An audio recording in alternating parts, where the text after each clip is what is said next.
Wendy Mitchell announced her own death after opting to refuse all food and drink just a week before the author's third book was due to be released.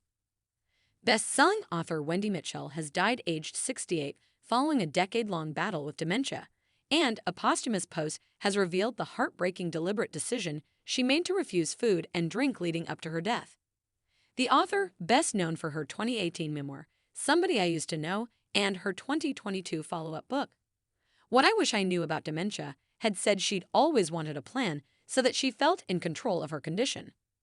In a post shared online, she wrote, "If you're reading this, it means this has probably been posted by my daughters as I've sadly died. Sorry to break the news to you this way, but if I hadn't, my inbox would eventually have been full of emails asking if I'm OK, which would have been hard for my daughters to answer.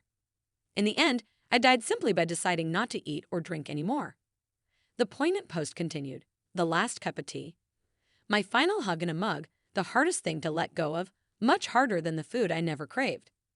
This wasn't decided on a whim of self-pity, as you'll discover by reading on." Giving viewers an insight into the health condition she'd been battling for years, she explained, "Dementia is a cruel disease that plays tricks on your very existence.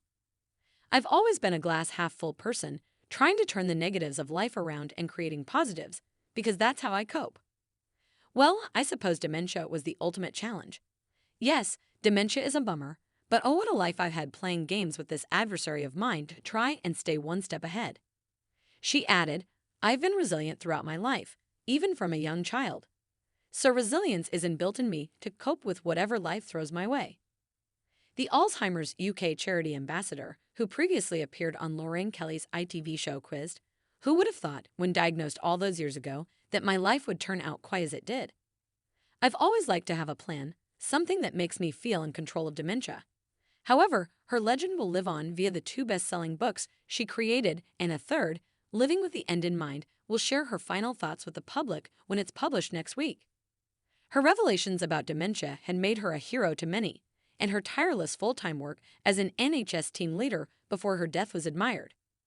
She leaves behind 2 daughters, Sarah and Gemma, who announced their mom's death on Twitter today.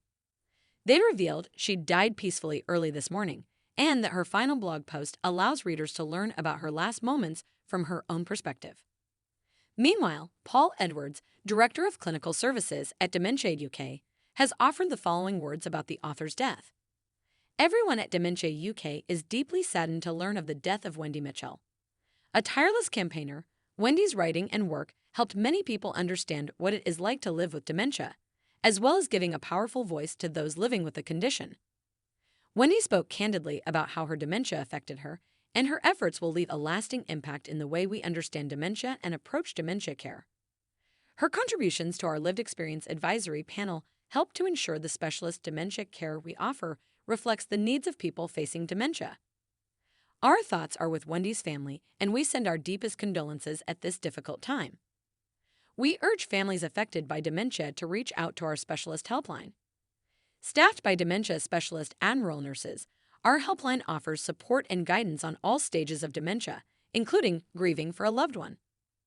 Anyone affected by dementia can contact the helpline by calling 0800-888-6678 or emailing helpline@dementiac.org.